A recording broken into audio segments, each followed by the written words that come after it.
Boa noite, meus irmãos. A graça e a paz. Amém.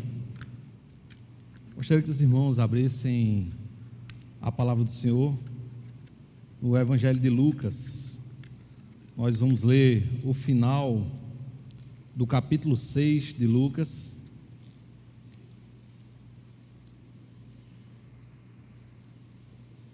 Hoje nós vamos ter, dizer assim, uma exposição um pouquinho diferente, pois vou iniciar com a exposição e depois vou passar a palavra para Késia, para que ela possa ministrar aos irmãos. Eu vou apresentar um pouco do contexto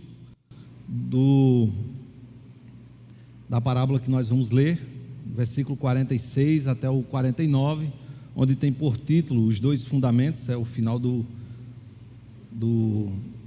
Sermão do Monte aqui, que foi escrito aqui no livro de Lucas. Os irmãos encontraram Lucas 6, 46 até o 49. Diz assim, irmãos, a palavra do Senhor: Por que me chamais Senhor, Senhor, e não fazeis o que vos mando? Todo aquele que vem a mim e ouve as minhas palavras e as pratica, eu vos mostrarei a quem é semelhante. É semelhante a um homem que, edificando uma casa, cavou, abriu profunda vala e lançou o alicerce sobre a rocha. E vindo a enchente, arrojou-se o rio contra aquela casa e não a pôde abalar, por ter sido bem construída. Mas o que ouve e não pratica é semelhante a um homem que edificou uma casa sobre a terra sem alicerces, e arrojando-se o rio contra ela, logo desabou, e aconteceu que foi grande a ruína daquela casa. Amém? Vamos orar mais uma vez. Amado Deus, rendemos mais uma vez graças a Ti, por Tua benesse, por Teu amor, pelos Teus feitos, por mais um momento que nós temos aqui, Senhor, para Te cultuar, por mais um momento que nós temos aqui para refletir acerca da Tua palavra.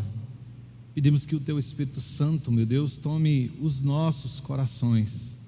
Preciso que o Senhor me use, como eu preciso que o Senhor, meu Deus, atue no coração daqueles que ouvem, pois é Tua palavra, é Tua mensagem, que o Senhor faça ela compreensível, palatável, que em nome do Teu Filho amado, a gente saia daqui exortado, orientado e se sentindo amado pelo Teu cuidado, por tudo que o Senhor tem feito e nos orientado, a maneira que o Senhor tem nos conduzido. É assim que eu Te peço, Deus, e Te agradeço por tudo, no nome santo de Jesus, amém. Bem, irmãos, gostaria que vocês olhassem novamente para que a gente pudesse ler o versículo 46 e 47, para que a gente possa meditar um pouco no contexto desses dois versículos que antecedem a parábola dos dois fundamentos. E ele diz assim: Por que me chamais Senhor, Senhor, e não fazeis o que vos mando? Todo aquele que vem a mim e ouve as minhas palavras e a pratica, eu vos mostrarei a quem é semelhante. Essa talvez, irmãos, seja um dos versículos mais duros que nós poderíamos ouvir, não o mais, mas um dos mais duros. Isso seria muito difícil se o próprio Jesus olhasse para cada um de nós e direcionasse essa palavra: Por que você me chama de Senhor, Senhor, e não faz o que vos mando? Essa palavra, ela se encontra no Sermão do Monte, onde Lucas, ele iniciou a escrita desse sermão no versículo 17 desse mesmo capítulo, e ele encerra esse sermão aqui no versículo 49. Diferentemente de Mateus, que iniciou no final do capítulo 4 e passeou por todo o capítulo 5, 6 e 7. Só que Lucas, ele trouxe esse versículo que Mateus deixou passar e Lucas trouxe para nós nesse contexto. E esse versículo que parece ser tão duro, ele parece ser uma resposta de Jesus a alguém que no meio daquela multidão, pois existia uma multidão que estava ouvindo, segundo o versículo 17 e 18 desse capítulo, existia uma multidão, mais os seus discípulos que estavam ouvindo Jesus ali nesse momento do Sermão do Monte.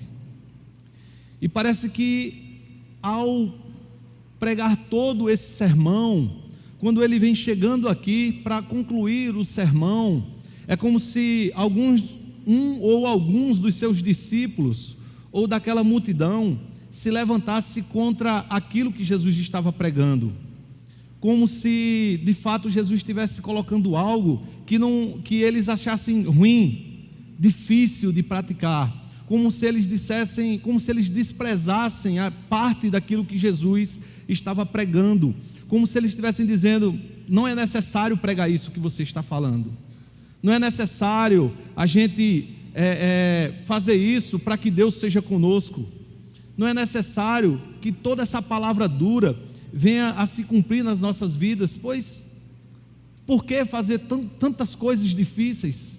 Por que a gente deveria carregar tanta carga daquilo que você está pregando para nós? Isso, irmãos, se entende basicamente que houve a fala ou a reclamação, porque no versículo 45, Jesus ele ainda vinha concluindo o sermão acerca das árvores e seus frutos, como diz aqui no versículo, o finalzinho do versículo 45, ele diz: porque a boca fala do que o coração está cheio. E imediatamente a fala de Jesus é como se fosse realmente essa resposta àquelas pessoas. Ele diz: por que me chamais Senhor, Senhor, se não fazeis o que eu vos mando? Porque o que Jesus estava procurando apresentar para aqueles homens era uma palavra que eles viessem colocar em prática em suas vidas. Isso se firma, isso também se comprova através do versículo 47, quando ele diz: todo aquele que vem a mim, ouve as minhas palavras e a pratica, eu vos mostrarei a quem é semelhante. Então Jesus estava dando uma resposta a alguém que estava falando que talvez não precisasse praticar tudo aquilo que estava sendo ministrado. E eu vejo como isso é atual em nossas vidas, irmãos. Com toda certeza, daqueles que estão aqui, daqueles que estão em outras igrejas, daqueles que nos assistem, certamente em seu coração, muito do que já foi ministrado, já disse: a gente não precisa praticar tudo isso para a gente servir ao Senhor. A gente não precisa cumprir tudo isso que estão dizendo. Parte do que está escrito é necessário cumprir, mas Deus conhece o meu coração. Eu já conheci centenas, acredito que centenas mesmo, de pessoas que dizem assim: eu sou assim, não mudo, Deus me conhece. E esse, irmãos, exatamente o nosso problema é que nós não queremos mudar.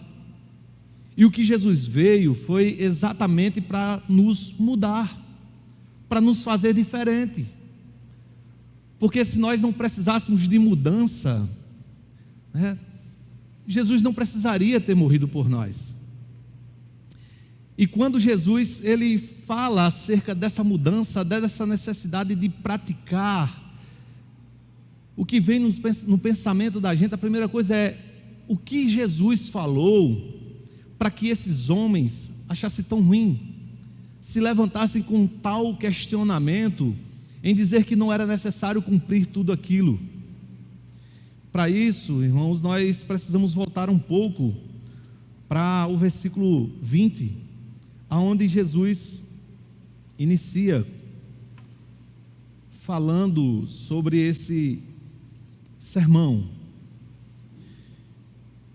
E nesse sermão, o começo dele foi aquele sermão gostoso que todas as pessoas gostam de ouvir. Aquele sermão que a gente praticamente deseja abraçar o pregador e dizer assim: essa é uma palavra que eu recebo, essa é uma palavra para o meu coração, era isso que eu precisava ouvir. E Jesus começa esse sermão, fazendo com que aquelas pessoas entendessem em parte o propósito de Deus.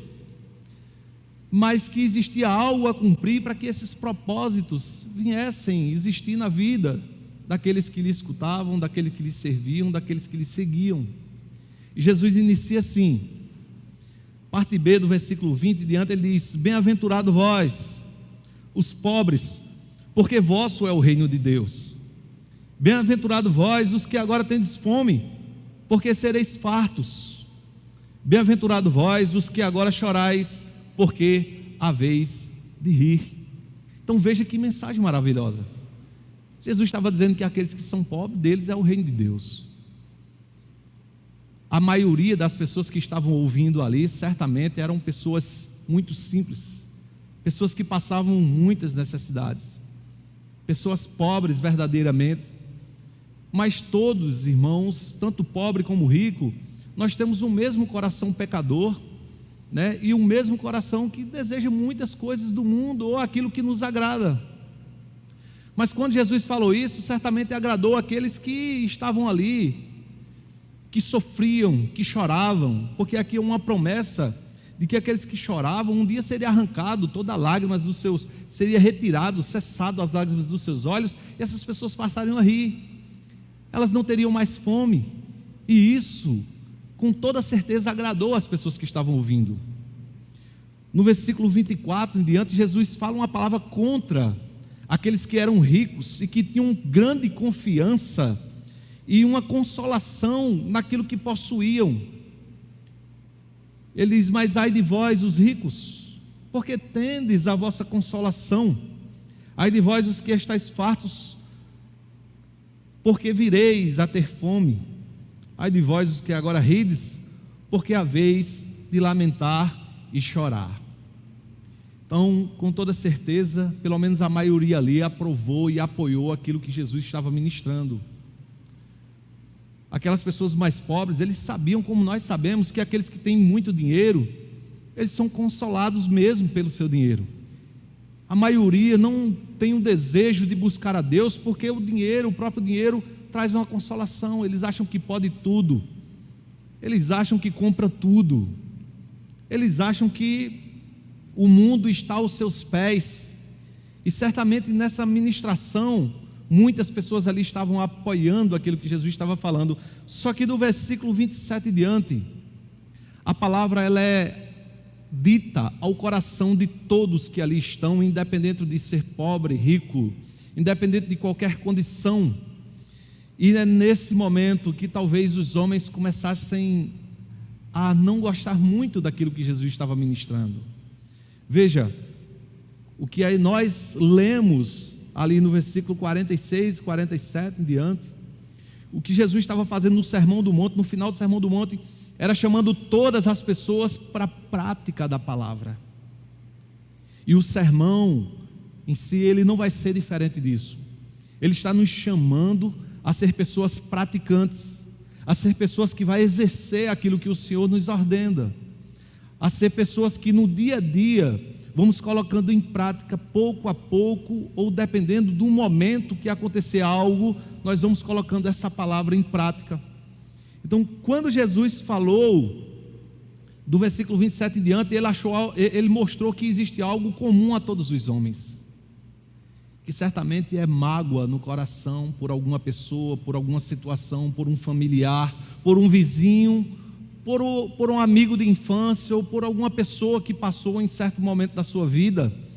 E ele diz assim: digo-vos, porém, a vós outros que me ouvis, amai os vossos inimigos, fazei o bem aos que vos odeiam, bendizei aos que vos maldizem, e orai pelos que vos caluniam. Eu vou resumindo, não vou falar todos os versículos, irmãos, para que eu possa andar rapidinho para entregar a Késia. E veja que essa palavra, ela não foi fácil de ouvir, e ela não é fácil para nós colocarmos em prática. O que Jesus estava ordenando para aqueles homens era que eles pudessem amar os seus inimigos. E o amar, ele está numa condição mesmo de praticar. Ele não está numa condição de dizer assim: eu amo, sem fazer algo diferente.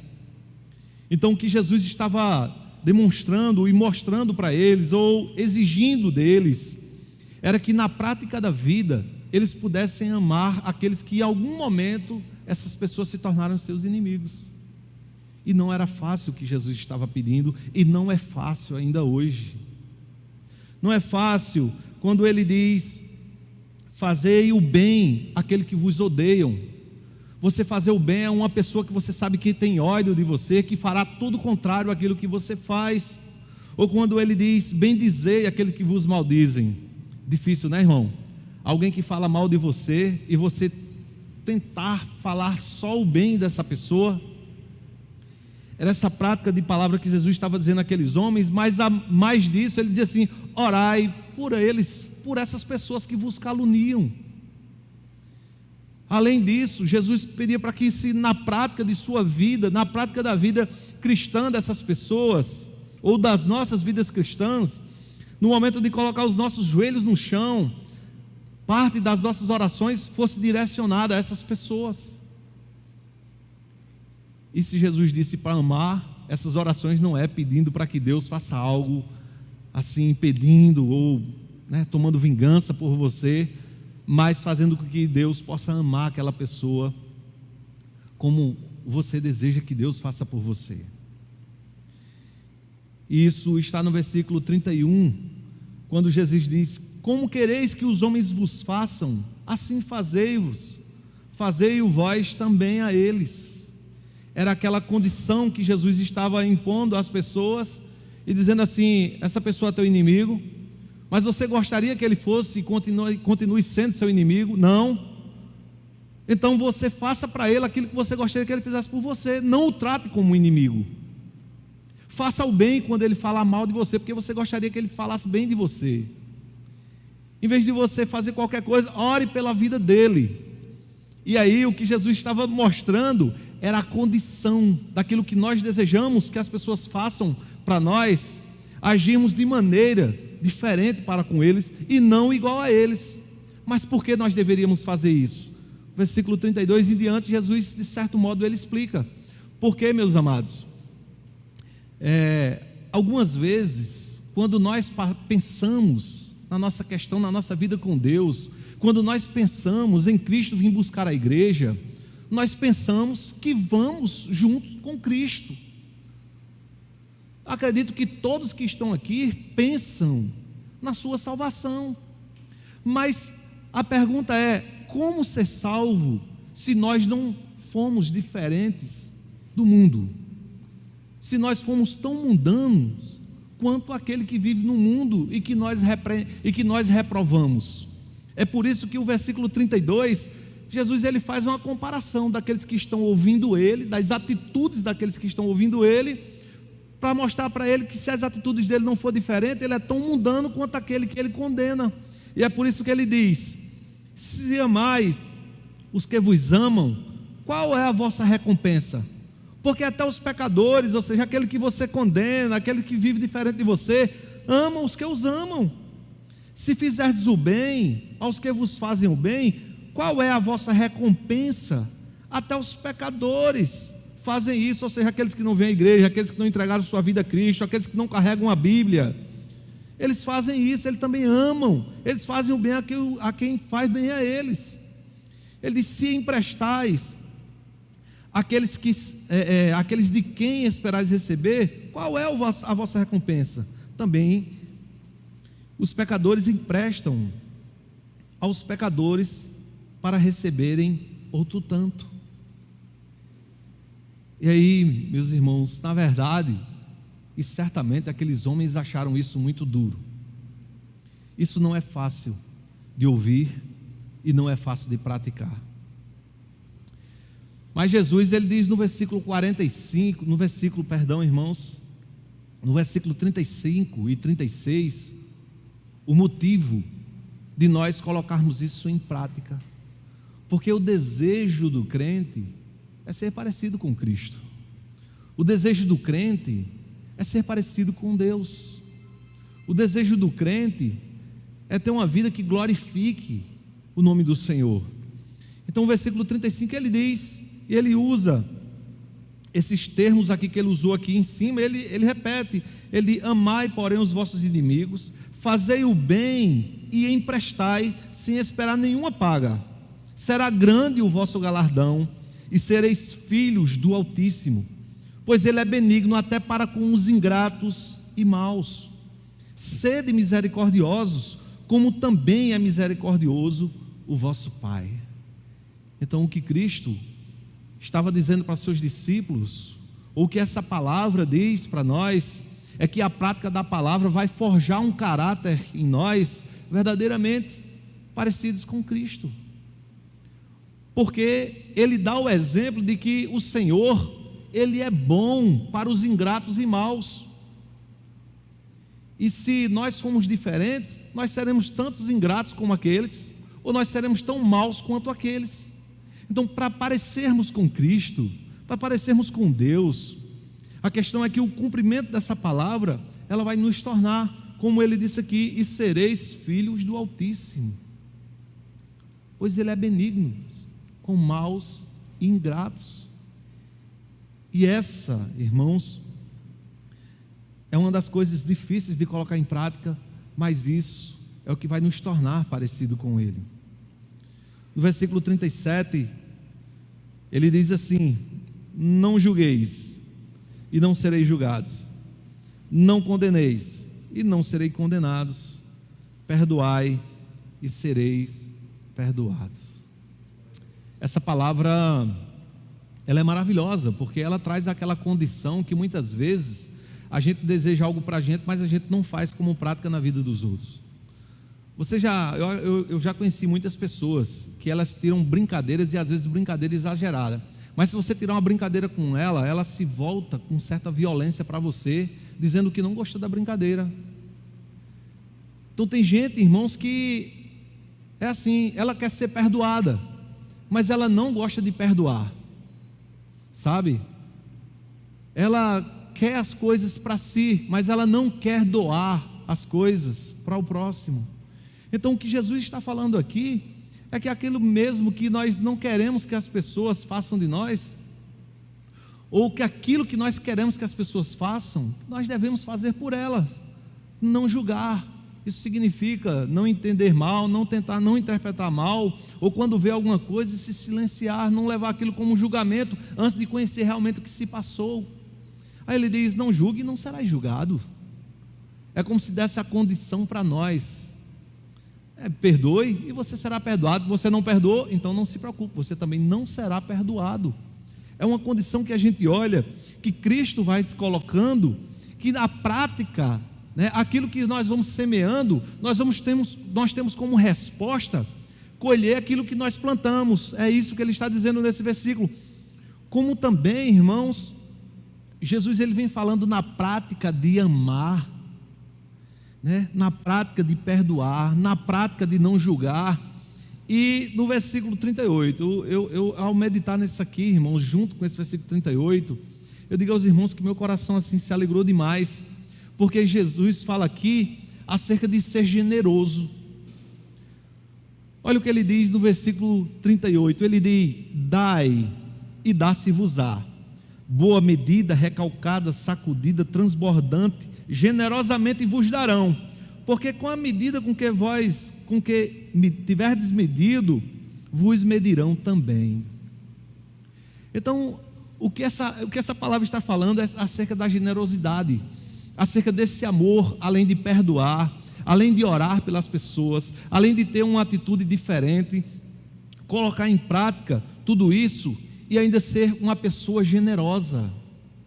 Existem pessoas, acredito que cada um de vocês conhece, porque isso em todos os lugares existem, pessoas que adoram receber coisas, mas que nunca dão nada a ninguém, mas que na prática do dia a dia, irmãos, quando você vê uma pessoa que ela é generosa, sempre alguém está trazendo algo para ela, sempre alguém está abençoando ela, sempre alguém se lembra dela.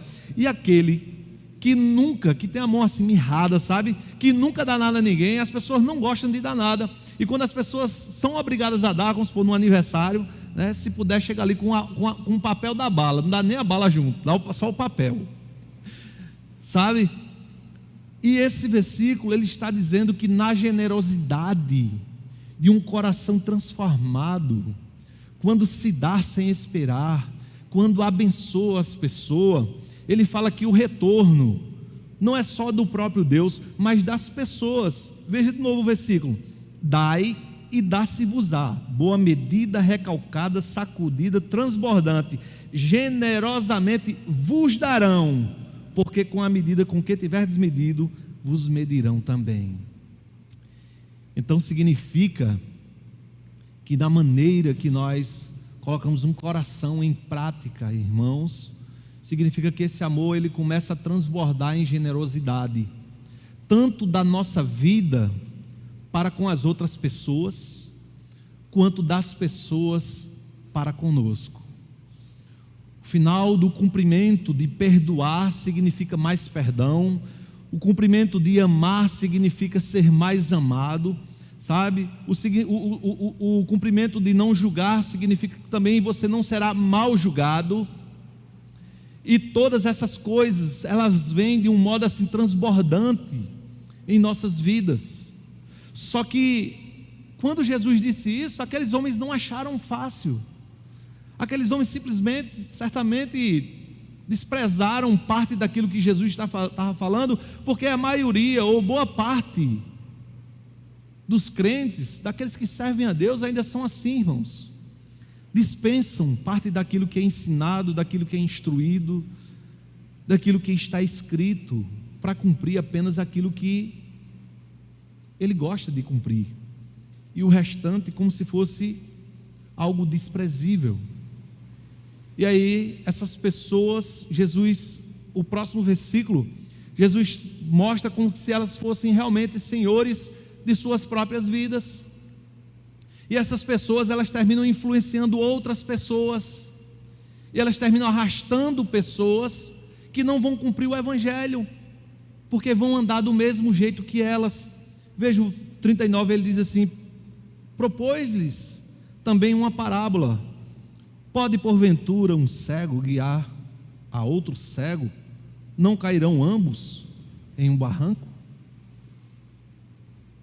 O que a palavra está dizendo é que essas pessoas que desprezam a palavra, que não gostam de cumprir a palavra, que não acham que muitas vezes é necessário cumprir tudo isso que Jesus estava falando, ele está dizendo que essa pessoa, na verdade, ele é um guia do seu próprio coração, e que aqueles que vão ouvir e andar no mesmo caminho que ela, é como se fosse um cego arrastando outro cego, porque os dois cairão em um barranco, os dois cairão em um buraco, ou os dois andarão em plena vida de condenação. Esse versículo ele aponta, porque essas pessoas às vezes, elas se tornam mestres de si mesmo, se achando maior até daqueles que Deus levantou para ministrar acerca da sua vida, para pastorear a sua vida. E essas pessoas terminam, mesmo que vindo à igreja, se pastoreando. E aí Jesus, além de mostrar que ela é um cego e que guia outros cegos que vão andar ao exemplo dela, Jesus ele afirma aqui que essa pessoa jamais será semelhante àquele que está lhe instruindo, porque você está seguindo um caminho de cego. Olha o versículo 40, ele diz assim: o discípulo não está acima do seu mestre, todo aquele porém que for bem instruído será como seu mestre. Então o que ele está dizendo como referencial é: o bem instruído é aquele que coloca em prática as instruções que recebeu. Se você for consertar um carro e alguém te der a instrução ali e você fizer diferente, você vai estourar o motor do teu carro. Então a instrução é algo que deve ser seguido. E o que ele está dizendo é que nós não somos bons discípulos se nós não entrarmos na prática da palavra. E essa prática, ela é necessária para que a gente se faça como aqueles que nos pastoreiam, ou como o próprio Cristo, que estavam ali ministrando a vida daqueles homens. E nisso ainda ele diz no versículo 41: por que vês tu o argueiro no olho do teu irmão, porém não reparas na trave que está no teu próprio? Como poderás dizer a teu irmão: deixa, irmão, que eu tire o argueiro do teu olho, não vendo tu mesmo a trave que está no teu? É uma situação de que o que Jesus nos ensina acerca disso. É algo de que precisamos resolver, às vezes, algumas coisinhas das nossas vidas. Isso não significa que nós não devemos ajudar o próximo, mas que aquilo que é um problema na vida do nosso irmão, às vezes sofremos do mesmo problema, mas falamos do problema do outro. É por isso que ele compara os dois argueiros. Na sua ele compara como uma trave, na do outro irmão como um argueiro. E aí o que nós precisamos é nos consertar, em vez de falar. E o versículo 43, ele diz: não há árvore boa que dê mau fruto, nem tampouco árvore má que dê bom fruto, porquanto cada árvore é conhecida pelo seu próprio fruto. Porque não se conhecem figos, porque não se colhem figos de espinheiros, nem dos abrolhos se vindimam uvas. É interessante isso, irmãos, quando se fala acerca do fruto, porque isso é algo que nós precisamos pensar na nossa vida como um todo. Por exemplo, o que é que sua família se alimenta do que você fala para ela? Qual a referência que você pode dizer que é para seus vizinhos, para seus filhos ou para os seus pais? Qual a referência que as pessoas, porque quando diz assim, não se colhem, como é que alguém vai colher um fruto que eu não produzo? Como é que a pessoa vai recolher um fruto que você não produz? Estarmos na igreja é muito bom, é maravilhoso. Ouvirmos a palavra, isso é grandioso demais. Mas a prática dela, irmãos, vai nos trazer uma vida de mudança, onde esses frutos, eles naturalmente vão aparecer, porque a Bíblia está falando de árvores frutíferas, não está falando apenas de árvores que dão sombras, mas árvores que devem dar frutos, e esses frutos eles são colhidos no dia a dia, e aquelas pessoas que estão em nossa volta vão colher esses frutos. Veja, algumas pessoas às vezes pensam que frutos significa um emprego bom. Eita, meu Deus, eu estou sendo um bom filho, Deus está me abençoando, abrindo as portas, Deus está me dando uma grande renda.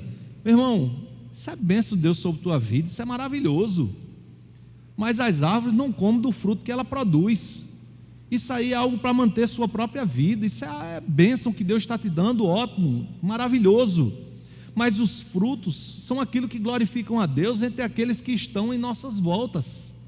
E o que Jesus estava dizendo é que a prática da palavra vai fazer com que essas pessoas colham bons frutos daquilo que nós vivemos, damos exemplos em todo esse tipo de relacionamento que nós temos com elas. E foi nesse contexto que parte daqueles homens acharam ruim, voltando para o começo do sermão, quando começaram a falar acerca de que aquilo era duro demais para praticar, que aquilo era difícil demais, que era uma carga que não era necessário carregar. E foi nesse momento que Jesus disse: e por que me chamais Senhor, Senhor, se não fazeis o que vos mando?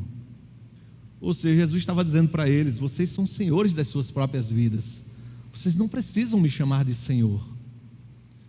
Se você não está pronto a me obedecer, eu fiquei muito triste ao conversar com uma pessoa que se diz crente há um certo tempo, umas 3 semanas, irmãos. E quando eu falei algo das Escrituras, ele disse assim: meu irmão, esse negocinho de Bíblia aí que tu está falando aí, eu não engulo isso mais não. Eu acho que eu cheguei até a falar isso aqui. E eu disse: meu irmão, então me desculpe, eu não tenho nada para falar com você a respeito desse assunto que nós estamos falando não. Porque se você não tem nada para engolir acerca da Bíblia, o que você vai engolir é do mundo. Então o mundo não me interessa não, tá certo? Se você, como crente, não tem a Bíblia como uma referência, então me desculpe, esse assunto para a gente morre, acabou, eu não tenho mais nada para conversar com você acerca disso, porque é Bíblia que é a nossa referência, é a Bíblia que é a nossa direção, é a Bíblia que é direciona o nosso caminho, os nossos passos, as nossas decisões. É a Bíblia, irmão, que é a referência da nossa vida. Então, as pessoas que não praticam, elas se tornam senhores de suas próprias vidas.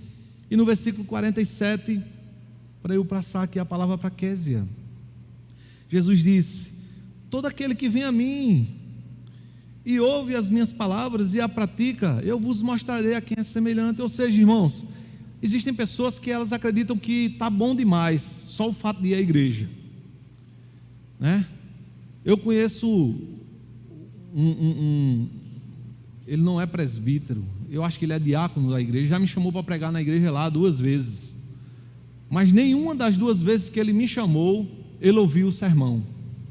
Ele fica na portaria da igreja, conversa com um, com o outro, desce, que é um pouco assim, tem algumas escadas, está conversando lá fora, sobe, fala com alguma pessoa, mas não se alimenta da palavra. Mas existem aqueles, e é muito triste dizer isso, né? Então as pessoas pensam que vir à igreja é suficiente. Ele diz: todo aquele que vem a mim. Mas também ele diz: todo aquele que ouve as minhas palavras. É possível que também a gente venha a Cristo, é possível que a gente ouça o sermão, mas é possível que a gente fique apenas nisso, vir e ouvir, e o resto a gente achar que não é necessário. E aí ele coloca no versículo 47: todo aquele que vem a mim, ouve as minhas palavras e as pratica. É necessário a prática da palavra. É por isso que ele falou no versículo antes: senão eu não sou Senhor. Você não precisa me chamar de Senhor, você é Senhor da sua própria vida. E aí, meus queridos, Jesus diz: aquele que pratica, eu vos mostrarei a quem é semelhante. Irmã Késia, agora ela vai nos dizer a quem é semelhante aqueles que praticam a palavra do Senhor.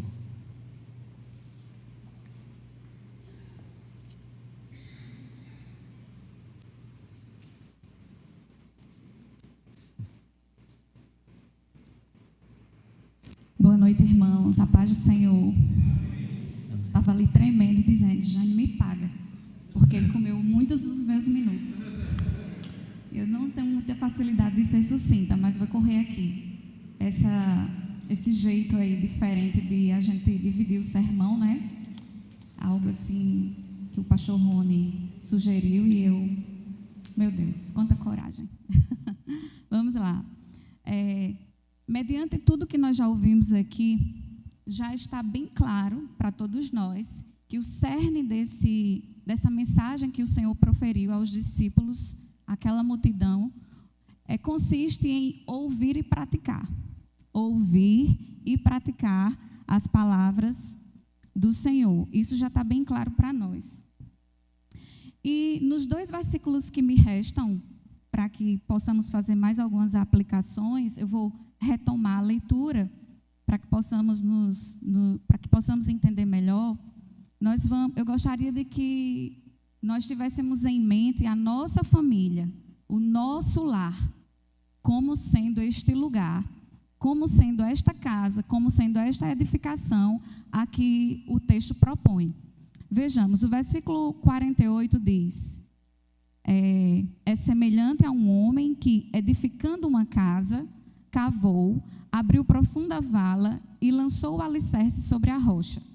E vindo a enchente, arrojou-se o rio contra aquela casa e não a pôde abalar, por ter sido bem construída. Mas o que ouve e não pratica é semelhante a um homem que edificou uma casa sobre a terra sem alicerces e, arrojando-se o rio contra ela, logo desabou. E aconteceu que foi grande a ruína daquela casa. Então, quando nós lemos esses 2 versículos, a priori, o que vem nas nossas mentes, e é uma aplicação correta, é nós entendermos que cada um de nós, como Jane me antecedia aqui falava, somos cristãos e devemos edificar a nossa fé e fundamentar a nossa vida em Cristo, que é a rocha perfeita. E isso é realmente algo correto. Porém, eu gostaria que os irmãos nos permitissem, eu me permitisse fazer aplicações aqui, como eu disse, referentes à nossa casa, como estamos em um culto de família, entender essa edificação casa como o nosso lar, a nossa família, o nosso casamento, por assim dizer. Então, todas as vezes em que nós estivermos falando essa palavra casa, eu gostaria que os irmãos tivessem em mente o nosso lar, a nossa família. Então, quando nós lemos esses 2 versículos, nós vemos que Cristo, ele traz como ilustração uma parábola de 2 casas distintas. Uma que foi construída sobre a rocha, em detrimento de outra que foi construída sob a areia, ou na areia. E ao comparar a edificação dessas 2 casas distintas, Jesus trata e fala do melhor tipo de alicerce para uma casa, que o construtor deve investir nesta edificação. Ou seja, o que primordialmente deve ser pensado, né, o que é essencial na construção de uma casa para que esta não vá à ruína. Então, nós já sabemos que quando Cristo usava parábolas, ele estava trazendo uma ilustração clara, especialmente para os seus discípulos, porque nós entendemos que aqui havia um público que ouvia e um público que era discípulo. Então, quando nós entendemos isso, nós vamos saber que vão existir também no nosso meio pessoas que apenas ouvem e que não praticam, que são pessoas que estão na multidão, mas tem os discípulos que são aqueles que ouvem e praticam e seguem os preceitos ditos por Cristo. Então, quando Cristo fala dessas 2 casas distintas e fala de como elas foram construídas, nós precisamos entender que ele fala de uma edificação, precisamos entender que pensar numa casa que é edificada, pensar num lar que é edificado, pensar numa família que é edificada, nós devemos pensar essencialmente em como fundamentar tudo isso, na base, no alicerce. Nós sabemos que na construção civil, não é, para que se edifique uma casa da mais simples à mais moderna, uma edificação de um castelo ou de uma casa super moderna, como eu já disse, qualquer uma que seja, ela vai partir de um alicerce, que é a base, que é a essência que vai dar sustentação, equilíbrio, estabilidade, que vai fixar aquela construção no solo. Então, falar de alicerce, como Cristo falou, é tratar daquilo que é preponderante, que é essencial para uma edificação. E quando Cristo fala do alicerce, nós podemos automaticamente já fazer algumas aplicações. Por quê? Porque se Cristo não for o alicerce dos nossos casamentos, da nossa vida, nas nossas famílias, nós iremos à ruína, estaremos fadados ao fracasso. Não é verdade? Então, quando nós temos a figura do capítulo 49, porque eu gostaria de começar pelo último versículo, melhor dizendo, versículo 49. Nós temos a figura do que ouviu e não praticou. Então, ele diz, é semelhante a um homem que edificou uma casa sobre a terra sem alicerces. E arrojando-se o rio contra ela, logo desabou. E aconteceu que foi grande a ruína desta casa. Nós entendemos aqui claramente nesse versículo que o construtor dessa casa, ele ouviu, ele teve acesso à informação, porém ele foi resoluto e deliberadamente ele resolve construir ao seu próprio modo, sem considerar aquilo que foi orientado. Porque diz assim, que ele construiu uma casa sobre a terra sem alicerces. Sem alicerce. Então, ele foi, como eu diria, absurdamente irresponsável e negligente. E, além dele construir uma casa sobre a terra, ou seja, sobre uma areia, que é um terreno, ou que é um material completamente,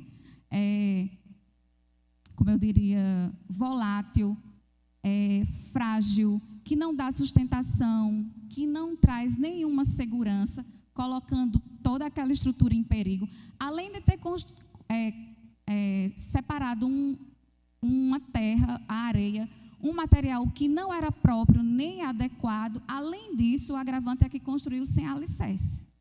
Então, imagino que é pensar numa construção sem um alicerce, sem uma boa base, porque quando nós olhamos para uma edificação, seja qual for, é claro que o que nos chama a atenção na maioria das vezes são os vidros, né? Os vitrais, o espelho, os mármores, porcelanato, o acabamento banhado, de repente, com metais banhados a ouro.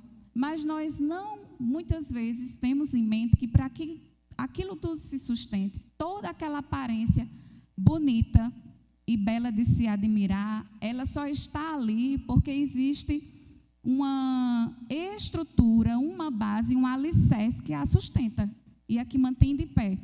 Então, não dá para a gente pensar na parte de exterior, na parte de fora, na aparência, sem pensarmos no que é basilar, no que é essencial para que essa estrutura se mantenha.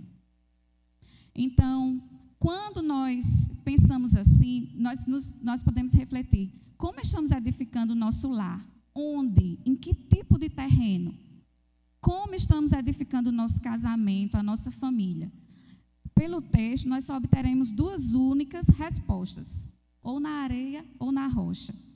Então, como eu já disse, esse construtor negligente que constrói a casa do versículo 49,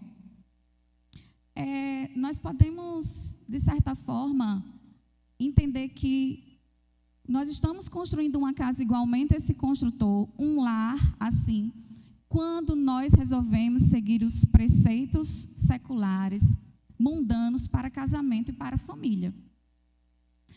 E é certo que se a nossa cosmovisão, se a nossa referência não for Cristo, será uma outra e certamente será o mundo.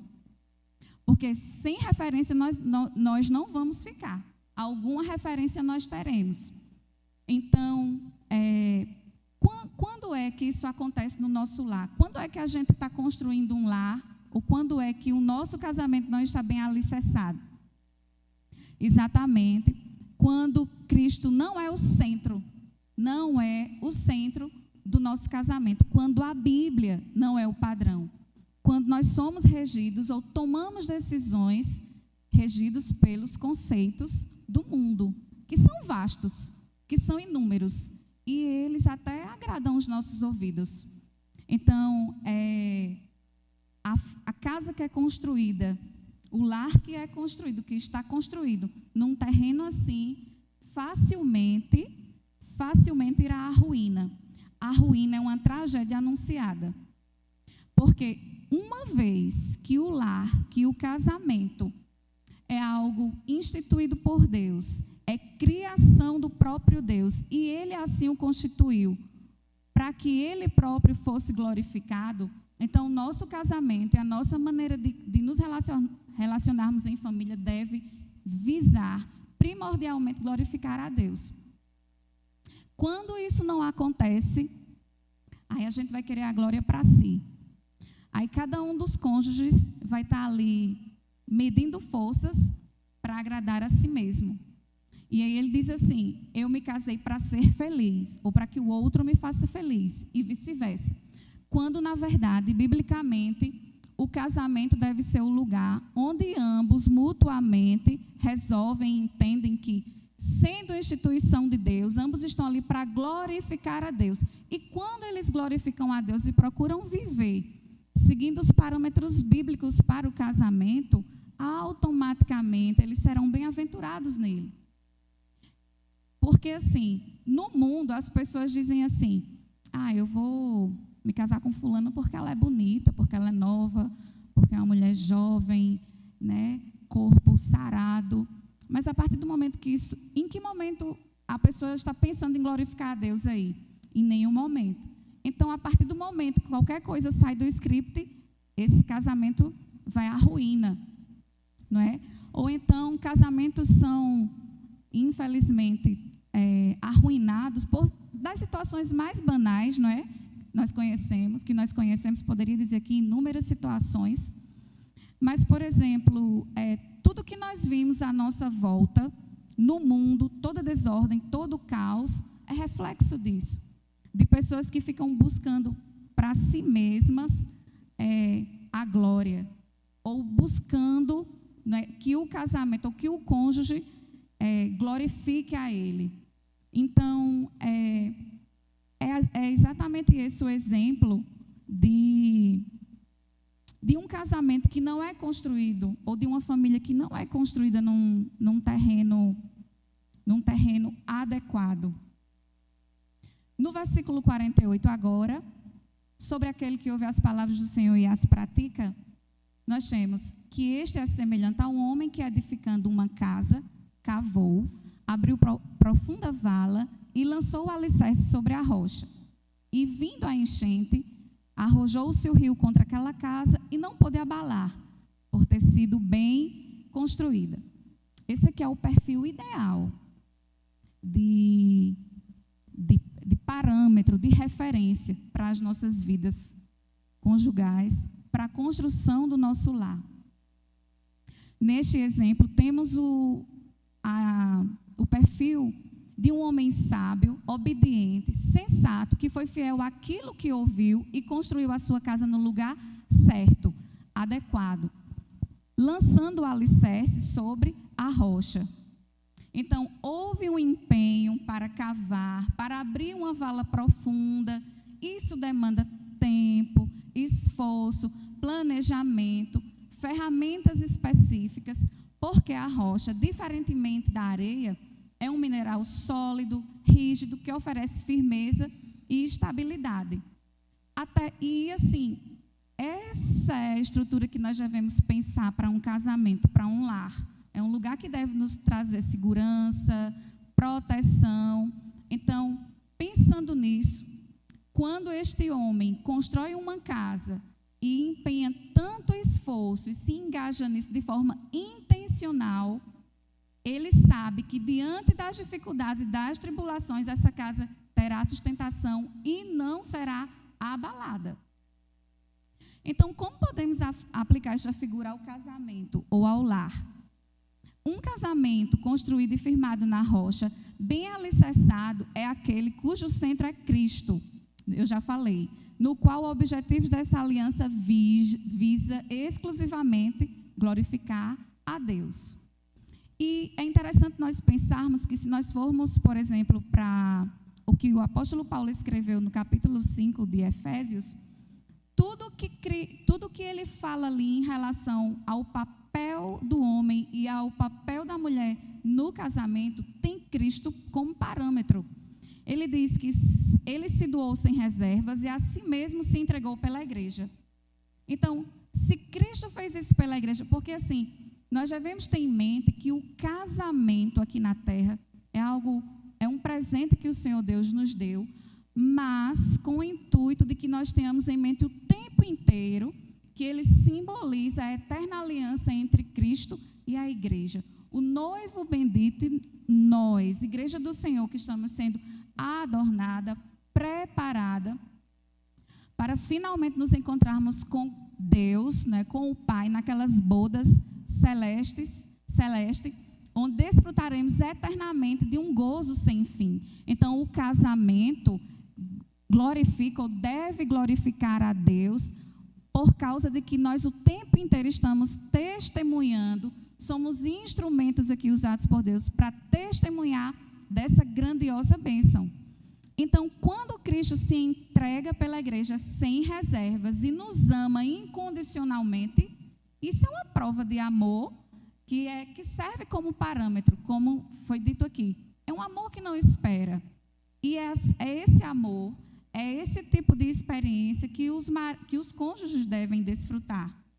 E o marido deve igualmente cuidar, zelar, proteger a sua esposa, sem se ensoberbecer. Porque Cristo não lança em rosto nada do que ele faz pela igreja. Sem humilhar o marido, sem humilhar a esposa. E, na contrapartida, as mulheres devem se submeter e se sujeitar aos seus cônjuges em amor, de forma voluntária, de modo sem ser leviana, como ao Senhor. É isso que Paulo escreve.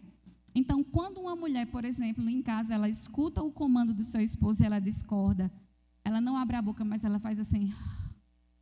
Ela é leviana, ela é irresponsável, ela não está amando ou se sujeitando em amor, por exemplo. E os filhos e as pessoas que estão ali em volta, de certa forma, isso está sendo passado, está sendo perpetuado testemunho de impressão essas pessoas terão a respeito de um relacionamento ou de um casamento que visa glorificar a Deus?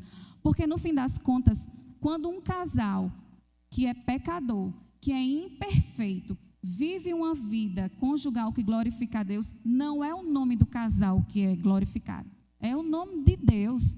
Porque nós mesmos olhamos para muitos casais e dizemos: meu Deus, somente a tua graça para fazer com que essas pessoas fiquem casadas por tanto tempo e que a tua bênção vem sendo acrescentada. Nós ouvimos aqui, eu ouvi pelo menos na última vez que o pastor Eudes subiu aqui no púlpito para pregar, ele falava honestamente, né, que somente o Senhor, para tê-lo sustentado, está sustentando o seu casamento há tanto tempo com a mesma esposa. E isso é verdade. Então, quando a gente escuta isso, é o nome do Senhor que é glorificado. E esse é o intuito desse enlace, dessa aliança. Então, o que nós estamos abordando aqui é que este lar que é edificado e alicerçado em Cristo, nenhuma enchente, nenhum rio poderá abalar, pois ele está bem construído. E quando a gente pensa nisso, nós não estamos falando de casamento perfeito, porque é impossível que dois pecadores, filhos de Adão, como o pastor Rony gosta de dizer, que nós ainda estamos neste templo, né, completamente corruptível, completamente sujeito às tentações e ao pecado, né, que isso seja perfeito. Somente quando nós tivermos corpo glorioso nas bodas com Cristo, é que sim desfrutaremos plenamente desse casamento. Por isso que nós não podemos dizer que o nosso casamento é blindado. Por isso que, por mais que a gente leia livros e livros, autores e autores que ensinem milhares de regras ou maneiras de como ficar bem casado, se o nosso alicerce não estiver firmado na rocha que é Cristo, se o nosso parâmetro, se a nossa referência não for a Bíblia, se homem e mulher não desempenhar os papéis biblicamente definidos para homem e mulher, para esposa e esposo, e filhos igualmente, né? Isso não funciona. Não funciona, porque somente Deus, como eu já disse, que é o Criador, o inventor, aquele que instituiu o casamento, tem aqui, nos concede, através da Bíblia, da sua palavra, o manual de como procedermos, de como termos as instruções para que dê certo. Então, para concluir,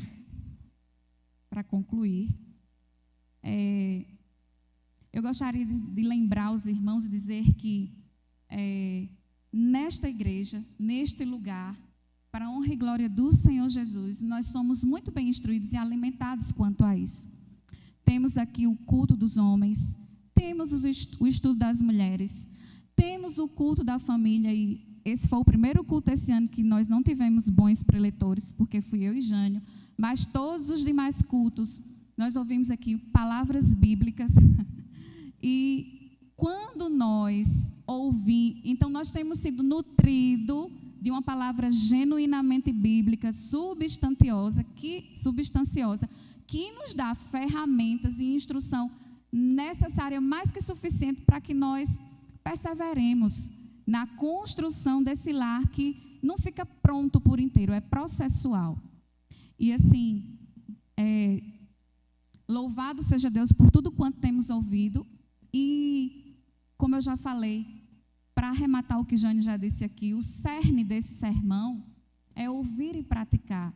Então, que nós, o tempo inteiro, possamos lançar mão daquilo que nós temos aprendido neste santo lugar, a respeito das nossas famílias, a respeito dos nossos casamentos, a respeito de como servir a Deus de forma santa e piedosa.